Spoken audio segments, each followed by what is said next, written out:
Well, hello and welcome to a new episode or story of Today You Learned. So today I have for you actually two older vulnerabilities on FortiGate firewalls, to be specific.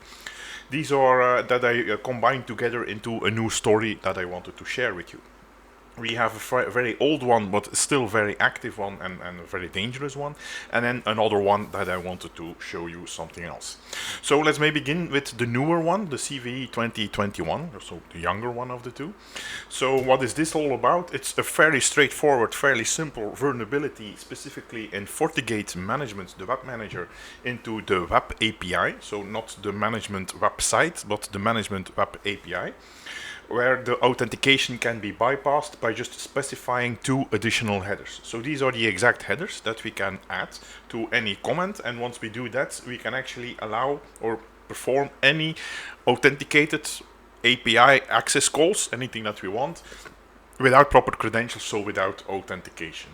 There's a very straightforward verification. So this single comment that we can run on any system allows us to verify this this connection, to verify if this system is vulnerable or not, and immediately get some data out of it as well. So this is actually the first part of the demonstration that I want to show you.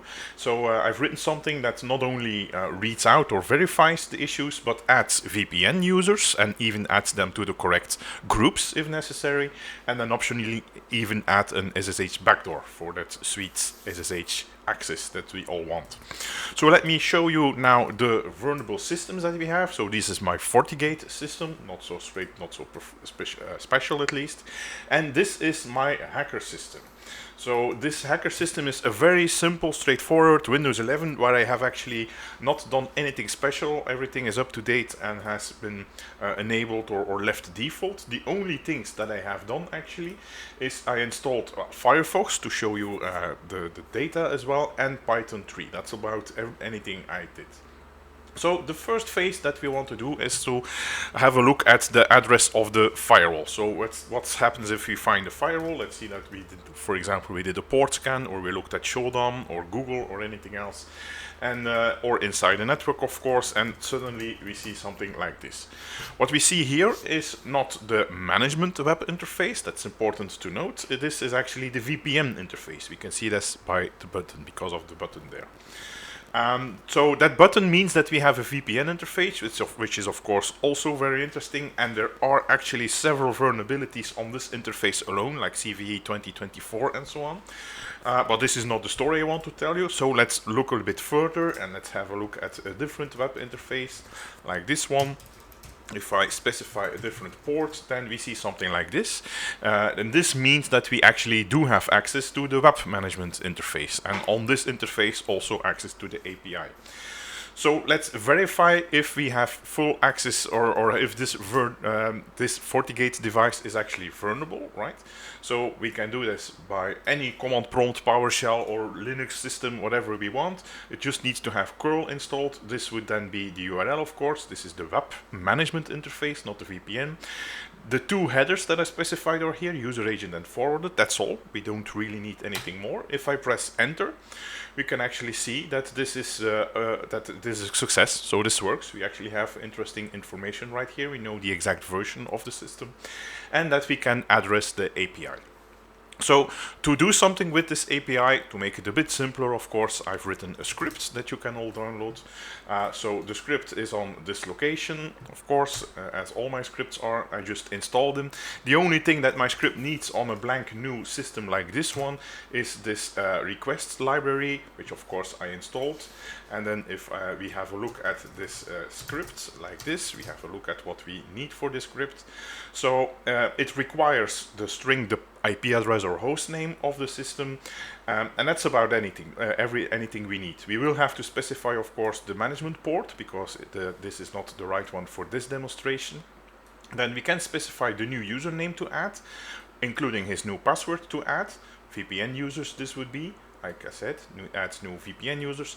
And if we specify a key file, a public key file, then this will be installed for the admin user. Okay, so maybe let's just start with the IP address and the port, of course. So fairly simple.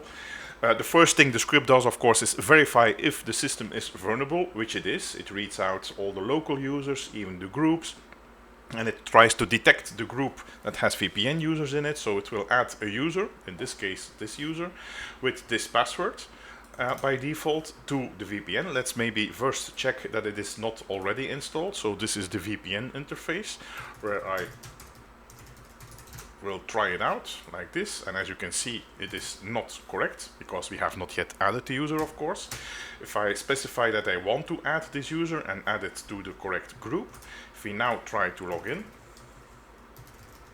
let's see, this seems to have worked. We are now connected and we can actually have access to potentially any system behind this firewall. So we have not completely breached the firewall yet, but we do have breached the entire network behind the firewall, which is of course also a little bit of an issue, right? So the next thing that we can do is maybe add the backdoor, the SSH backdoor, and for that, of course, we do need some SSH keys.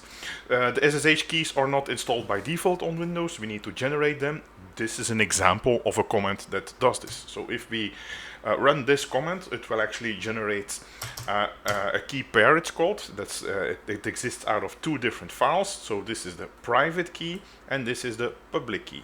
This is the public key that we want to install into the FortiGate. So we can do that by looking at our command and then specifying the key file like so. So it asks continue adding the key to the admin user, or multiple if there are multiple files, but there's only one. So this should have worked. Now we have the SSH key that is being added, or that has been added for the admin user. Okay, so we have our backdoor. So next phase, the next phase of the vulnerability, or the story actually is something else, something maybe a little bit less known. We have CVE-2019-6693. What is the issue here? The issue is that a static and in the meantime known encryption key is used whenever reversible passwords or keys need to be shown to the user or backups or stored. So that's an issue because that key is the same on any system from 10 years ago until today.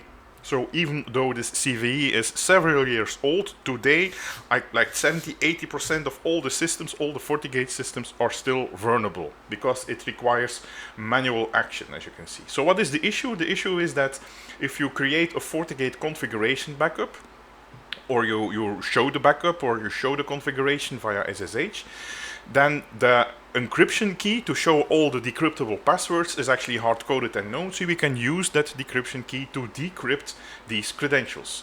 This applies to the credentials for the local VPN users, like the one we just added, any LDAP credentials that are present in the system, SNMP secrets, high availability secrets or pass handshakes, site-to-site secrets that are installed, any RSA or other private keys that are maybe installed into the FortiGate. These are all reverse encryptable reverse encrypted and can be restored if the encryption key has not been changed, which has to be done manually.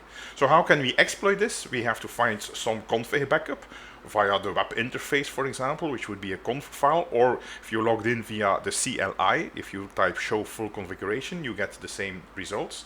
Any values that start or that contain ENC, encrypted, are values that can be decrypted with the known static key, with the default static key. So once again, I have written a script to automate this a little bit, so we can connect remotely and then decrypt any credentials that are stored into the FortiGate. So let's head back to our system. If I now want to download, of course, I want to download my second script, which is the older CVE, not an older script, but an older CVE. It looks like this. For this script, two additional libraries are needed actually. The first one is to decrypt, the other one is to connect via SSH. So if I now have a look at this script that I just downloaded and have a look at what we need, it needs the target, right? The port, the SSH port if we want to SSH, then of course a username, password or key file if it is an SSH connection that is needed, or we provide it with a config file to parse. So of course nothing of the other systems will be required if we specify the config file, which is an existing config backup file. In this case, let's just connect via SSH. So I only need to specify the IP address, or host name or something like that.